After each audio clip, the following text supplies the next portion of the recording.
Hello chess friends and welcome to Jozarov chess channel and welcome to the most spectacular game of the Julius Baer Generation Cup in 2023 that you can follow now on chess.com. We have here an amazing gameplay by Alireza Firouzja against Wesley So in a spectacular tactical battle in the close Ruy Lopez in the so-called Martinez variation. And in this game you witness so many wild ideas, so many wild opportunities for both sides, but also great theoretical novelties in the close Ruy Lopez. I think that's a very important thing for us to follow. New ideas, new progressive methods in some openings, in some sidelines of openings. So in my opinion, a beautiful game with huge theoretical value, but then afterwards, as I said, with huge tactical opportunities for both sides. So you probably know the grip. They have to play 4 rapid games in this event. The better out of 4 games is moving up to the next round. The tempo of the games is 15 minutes on the clock plus 3 seconds increment per move, so it's a fast time format, but still with, I think, good opportunities for both sides. Let's check out now one game, and then at the end of the video I'm going to reveal the result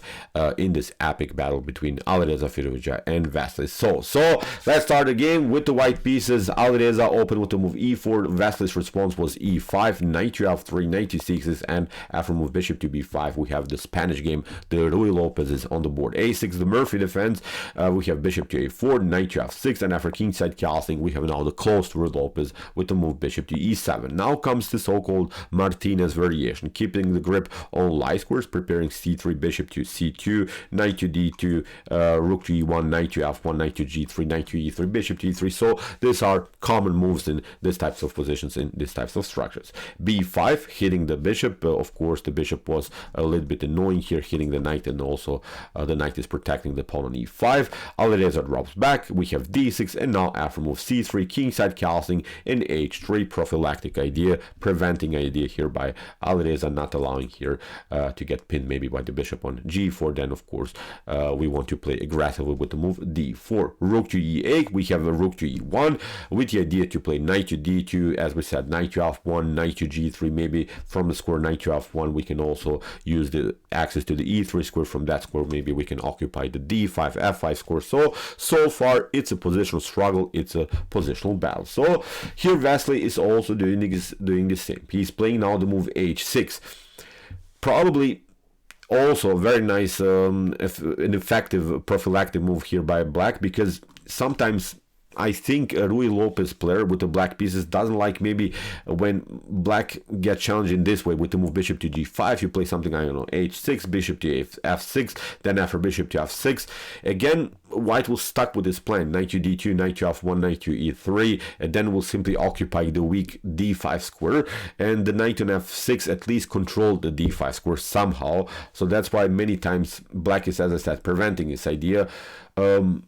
You can be the judge of this position. It's nothing wrong also if you allow bishop to g5, then it's a different story, it's a different sideline. So as I said, the Ruy Lopez had really million sidelines, so that's why it's very tough to play simply the best really suggested top engine moves. You have to really find yourself some strategies that fit simply for you. If you're a more aggressive player, maybe you allow your opponent to get pinned, the bishop on g5. If you're more positional player, then you probably play something like a6, really this preventing moves here from black's perspective. So now comes the move a4, common method, getting use of this a file method that's created now here on the queen side. We have rook to b8, connecting now rooks to the pawn on b5, a takes b, a takes b. So far very common position that we've seen many times in the Ruy Lopez. So now comes d4. Here Alireza breaks the position in the center of the board. We have bishop to f8, and now Alireza played a really strange move, I would say, d5. So this is now the move that has never been played so far in chess history. At least I'm not seeing games in the database in this particular position, but look at this. Also, what is a very cool opportunity was this idea, bishop to g5. Believe me or not, is even a possibility here to play with the white pieces, playing basically the move that black is trying to prevent you, because look at this. After bishop to g5, for instance, you take h takes g5. Now we play knight takes g5, and we hit this weak pawn on f7. Now if you play bishop to e6, you get d5. This is the way they go. We get our piece back, and now I think white is much better, for instance, this particular position, especially because of the activity of the light square bishop. Also, what you could try is, of course, rook to e7, preventing this pawn to be taken. But now look at this. After move d5, you have taken all of the squares for the knight, so the knight is paralyzed here. You don't have any good squares, so next move again you lose the piece, and again I think white should be better in this type of position. So bishop to g5, already an opportunity. The problem becomes, I think, only for black if black takes. Black doesn't have to take out now the pawn. Black can play different ideas, but bishop to g5 would be really interesting to see maybe in some top GM games. So after move bishop to f8, as we said, Alireza played now the move d5, and as I said, this is now something new. It is sometimes strange in the Ruy Lopez to lock out your light square bishop, because also from this diagonal the light square bishop is not getting into good ways.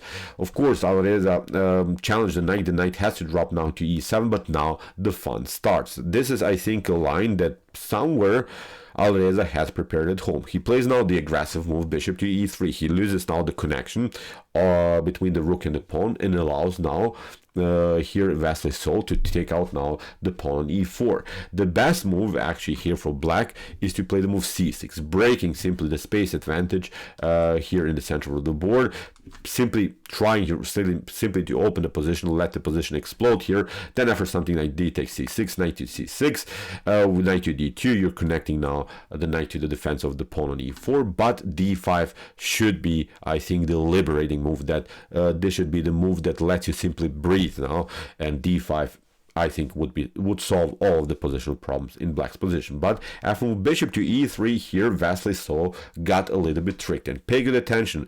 This game becomes now really an immortal, really brutal tactical sequence. After move bishop to e3, Wesley takes, knight takes e4. Alireza plays, of course, bishop to a7, is playing a double attack against the rook, and also an attack against the knight on e4. The best way, believe me or not, is actually here to allow white to take the exchange by playing the move bishop to f5, at least protecting the knight on e4 for a while, because after bishop to b8 and queen to b8, I think this could be maybe playable for black, although you're down the exchange. But the d5 pawn is weak, and I think in the next couple moves this d5 pawn will be taken somehow with black's activities. Also, the knight on e4 is very powerful, supported by the light square bishop, and at least with bishop to h7, I think we can also search maybe for good opportunities with this 4 versus 3 pawn majority on the king side, supported with the knight, supported also with the powerful bishop, supported also by the minor pieces here. The bishop, for instance, can be included into the attack. So I think black could have his fun in this particular game, although down the exchange. So as I said, bishop to f5 must move here for Wesley So, but Wesley played rook to a8, and here I think he got a little bit tricked by Alireza Firouzja. After rook to a8, we have rook to e4. The problem is now after bishop to f5, white should not retreat here to e1, and that's of course a move that Alireza did not play, because after rook to e1, actually black gets back into the game with this idea, knight to c8, and you cannot move the bishop because you lose then the rook on a1. So that's why after move bishop to f5 that Wesley So played, here Alireza plays the correct move, knight to d2, leaves now simply the rook hanging sort of after bishop to e4, knight to e4. He has now 2 minor pieces for the lost rook, but has, I think, a beautiful activity, especially because of the knights. The knights are very well placed here on the king side, and now we can, I think, trade off here the pieces, and I think this should be so far a slightly better continuation for white. If white plays, I think, the best game, this should be even a winning position. But still it's a battle, still it's a struggle. Here Wesley So fights back with queen to c8. He's trying now to keep more pressure against this loose bishop here on a7. We have g4, not allowing this move f5 immediately. We have queen to b7, and now another brilliant, beautiful tactical sequence here by Alireza Firouzja. Alireza plays bishop to e3, drops back, rook to a1, queen to a1, deflects now the queen from the defense of the pawn on d5, and previously we have seen that the d5 was a vulnerable square in white camp. Here knight to d5 was played by Wesley So, but now here Alireza's calculations come really in a beautiful way. He plays now the stunning bishop to h6, and this is the way to go, because if you play g takes h6, look what happens. We play bishop to d5. If you play queen to d5, then you get a royal fork on f6.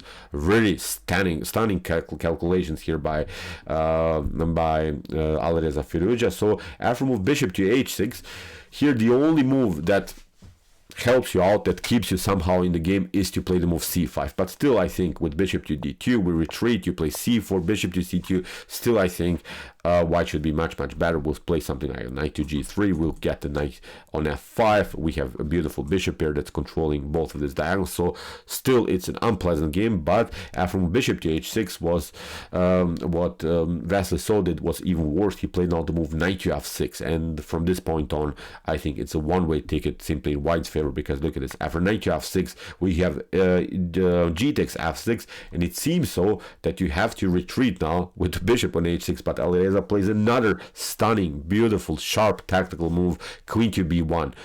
Bishop to h6 is not working here because you get a stunning queen to g6. Look at this. The bishops and queens activity is putting more pressure against the king. You can cover, of course, here with bishop to g7, but now you run into a forced tactical sequence. Look at this. Queen to f5. We get this one. You lose the rook. If you get the king connected here, then you get checkmated. So whatever you do, the game is lost here for black. Really wild stuff. Queen to b1, an amazing move. We have to always consider here that it's a fast time format. Always remember that this is rapid chess, and Alireza sees this kind of moves. Really beautiful play. So that's why e4 here played by Wesley. So we have bishop to f8, king to f8, and now knight to d4, and that's a position I think that Alireza wanted to get. He has now two minor pieces versus the rook. The rook is out of game, we have to say it, and also the most important thing about this position is that black's king is naked. The queen will come here to h6 with the support of the knight on f5. It could create really even some checkmate patterns in front of black's king. Really wild stuff. So d5 here, Wesley is trying somehow to keep at least the bishop out of game, but even if you play something like b4, then bishop to a4, keeping more pressure against the rook. Bishop to c6 will happen, and again, same plan, queen to c1, and then queen to h6, I think, is winning the game. So that's why, as we said, d5, now knight to f5 with the same plan, queen to c1, and then queen to h6. Rook to e5, queen to c1. Here Wesley is trying to run away with his king, but now the queen comes into the game, and now queen to h7 with the preparation also now to deliver an annoying check. We have e3, queen to g8, we have queen to f7. Again, Wesley is trying to hide the king, but now after knight to e3 here, Wesley tried a desperate move, of course, rook to e3, f takes e3.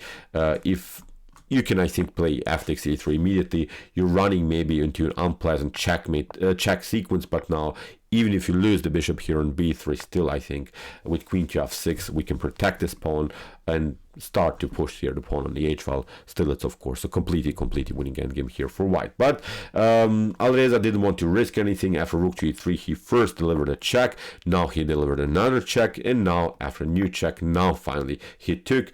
After move queen to a1, it's a different story because he has this opportunity. He doesn't have to lose the bishop in this tactical sequence, so he played now the move bishop to d1, the correct move order.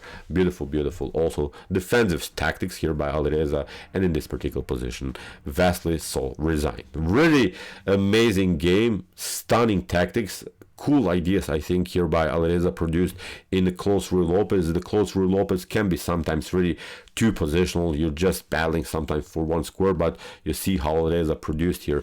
Cool ideas, cool opportunities for both sides. In my opinion, really so far the best game of the Julius Baer Generation Cup in 2023. And we have to say it, Alireza won his game against Wesley So, and it was, I think, a fully deserved win here, because Alireza, believe me or not, played twice with the black pieces against Wesley So, the King's Indian offense, and he got draws out of it. The King's Indian is, I think, a little bit forgotten as an opening in top GM level, because no one dares to play it anymore. Alireza played it twice today against such a strong player like Wesley So, and got 2 draws, won this game, and got it through into the next round. Congratulations to Alireza. I think it was a deserved win.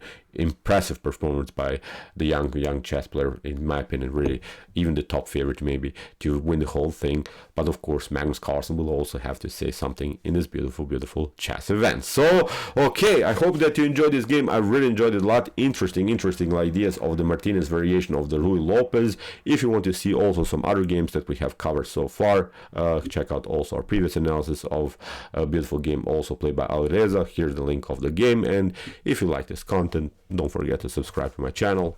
See you soon with some more videos, and what do we say? Chess is the best, of course.